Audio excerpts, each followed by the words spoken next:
পরম করুণাময় মহান আল্লাহ তাআলার অপরূপ সৃষ্টি। এই সৃষ্টি বোঝার কারোই সাধ্য নাই।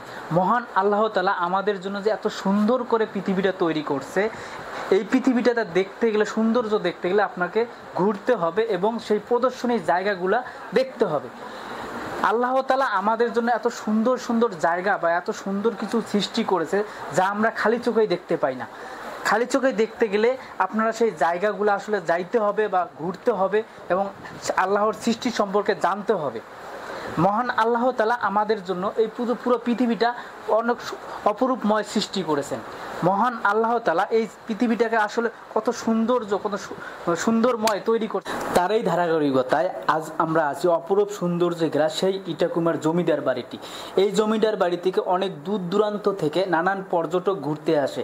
আসলে তার সৌন্দর্য দেখার জন্য যারা দেশ বা দেশের বাইরে থেকে বা নানান বিভিন্ন জায়গা থেকে সেই ইটাকুমার জমিদার বাড়িটিতে তারা সৌন্দর্য দেখার জন্যই আসে। এবং রাজা শিবচন্দ্র রায় প্রজা বিরোধী আন্দোলন এই জমিদার বাড়ি থেকেই শুরু করে। আপনারা দেখতেই পাচ্ছেন, আমরা দেখাচ্ছি আপনাদেরকে সেই ইটাকুমার জমিদার বাড়িটি, যেখানে প্রজা বিরোধী। হ্যালো দর্শক, মুই এখন আসো আমার রংপুর জেলার পীরগাছা থানার ইটাকুমারী রাজা শিবচন্দ্র রায়ের বাড়ি। মুই শুনছং সেই সময় প্রজা বিদ্রোহী সূচনা করে রাজা শিবচন্দ্র রায় 1783 সালে এই জমিদার বাড়িটা বানাছিল। সেই সময় থাকি আইজও পর্যন্ত আমার পীরগাছার গৌরব হয়া এই বাড়িটা বেহে আইজও খাড়া হয়ে আছে। কিন্তু মেলা দিন থাকি ময়লা আবর্জনা দিয়ে ভরা আছিল।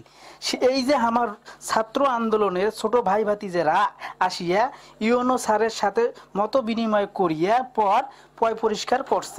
দেখা যায় আমি একটা আশ্চর্য একটা কাহিনী ভাই। এই দেখো, আমরা যে রেল লাইনের লোহা দেখছেন, যে এই লোহাগুলো হচ্ছে রেল লাইনে থাকে। সেই রাজা শিবচন্দ্র রায় সেই সময় এই রেল লাইনের লোহা দিয়ে আমরা ছাদত লাগাইছে, ইটের উপর ইট দিয়ে এত সুন্দর করে ছাদ বানাইছে লোহা দিয়ে ভাই। আসলে যারা দেখেন নাই, আসলে আশ্চর্য কাহিনী একটা ভাই, তোমরা অবশ্যই আসবেন। মুই তোমাকে দেখাই ভাই, আসলে খালি এই ঘরটাই নয়, এই একটা ঘর ঢুকিয়া এই জমিদার বাড়ি সবগুলো ঘরতে যাওয়া যায় ভাই। তোমরা না দেখলে বিশ্বাসও করবে না, রাজা শিবচন্দ্রের মাথার যে এত বুদ্ধি কেমনে কেমনে আসছে ভাই। আসলে সেই সময় থাকিয়ে যে একটা ঘর ঢুকলে সবগুলা ঘর অন্দর মহলত যাওয়া যায়। আল্লাহ, তোমরা আসলে না আসলে বুঝতে পারবেন না ভাই। তাই তোমরা অবশ্যই আসবে না ইটাকুমার জমিদার বাড়িতে। এবং আমার পাউটনাহাট বিনোদন ফেসবুক পেজ এবং ইউটিউব চ্যানেলের যদি তোমরা ইটাকুমার জমিদার বাড়িতে দেখতে চান, আমরা এখনো ফলো করেন নাই বা সাবস্ক্রাইব করেন নাই, অবশ্যই আমাগুলা ফলো করবেন, সাবস্ক্রাইব করবেন এবং ইটাকুমার জমিদার বাড়ি দেখার জন্য অবশ্যই আমার পেজত থাকবেন। মুই তোমাকে দেখাই ভাই, আসলে খালি এই ঘরটাই নয়, এই একটা ঘর ঢুকিয়া এই জমিদার বাড়ি সবগুলো ঘরতে যাওয়া যায় ভাই। তোমরা না দেখলে বিশ্বাসও করবে না, রাজা শিবচন্দ্রের মাথার যে এত বুদ্ধি কেমনে কেমনে আসছে ভাই। আসলে সেই সময় থাকিয়ে যে একটা ঘর ঢুকলে সবগুলো ঘর অন্দর মহলত যাওয়া যায়। আল্লাহ, তোমরা না আসলে বুঝতে পারবেন না ভাই। তাই তোমরা অবশ্যই আসবে না ইটাকুমার জমিদার বাড়িতে।